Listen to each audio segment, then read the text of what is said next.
மறந்துட்டீங்களா? எல்லாத்தையும் மறந்துட்டீங்களா? அந்த குடும்பத்தினால நம்ம வீட்டுல இருக்கிறவங்க எல்லாரும் எம்பிட்டு கருமாயப்பட்டோன்னு மறந்துட்டீங்களா?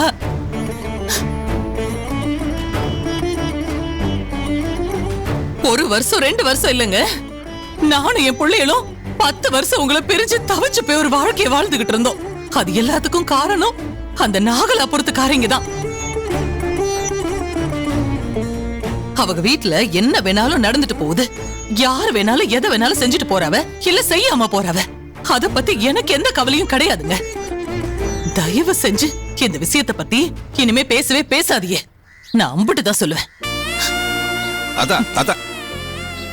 என்னன்னு மதினி இப்படி சொல்லிட்டு போறாங்க? என்னன்னு இது நடந்த விஷயத்தை எல்லாம் எப்படி அம்பிட்டு லேஸ்ல மறந்தீங்க? தயவு செஞ்சு இந்த விஷயத்தை பத்தி பேசி மதனி மனச கஷ்டப்படுத்தாதீங்கன்னு. ஆமோய், இந்த நாகலாபுரத்துக்காரன் வீட்டுல என்ன வேணா நடந்துட்டு போகுது. அத பத்தி யாரும் இங்க நம்ம பேச வேணாம். நமக்கும் அதுக்கும் எந்த சம்பந்தமும் கிடையாது. நானும் சரி, எங்க அம்மாவும் சரி, இந்த விஷயத்துக்கு சம்மதிக்கவே மாட்டோம்.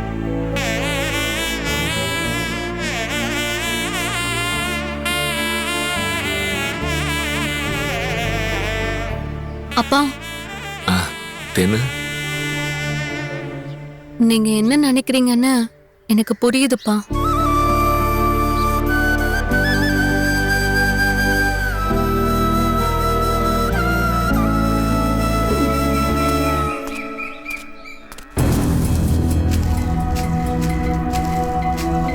நராசத்தியே பத்த காய போட்டுட்டு இருக்கியா?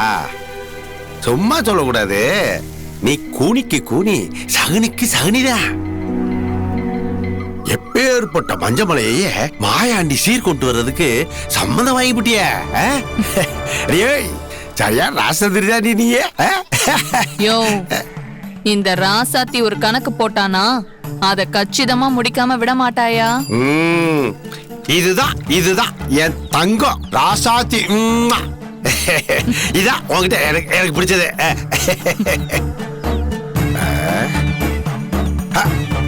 ஆமா ஏராசத்தி, எனக்கு ஒரு சந்தேகம். என்ன? இங்க எப்படி உங்க அண்ணன் மஞ்ச மேல மாயாண்டி குடும்பத்து மேல கோபமா இருக்காரோ, அதே மாதிரி அந்த குடும்பத்துல இருக்க மீனாட்சியும் சரி, அந்த அம்மாவுடைய பிள்ளைகளும் சரி, மொத்த வகைராவும் நம்ம வீட்டு மேல கோபமா தானே இருக்காங்க. அப்படி இருக்கும்போது மாயாண்டி சீர் கொண்டு வர்றதுக்கு அவங்க எப்படி சம்மதிப்பாயின்னு நினைக்கிற?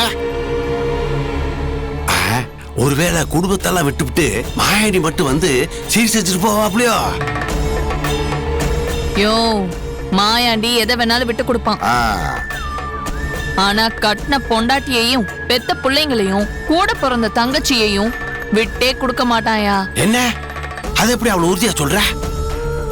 அந்த மாயாண்டிய பத்தி அக்கு வேற ஆணி வேற முழுசா தெரிஞ்சவன் நான் தான். அதனால தானே அவனை கட்டிக்கணும்னே ஆசைப்பட்டேன்.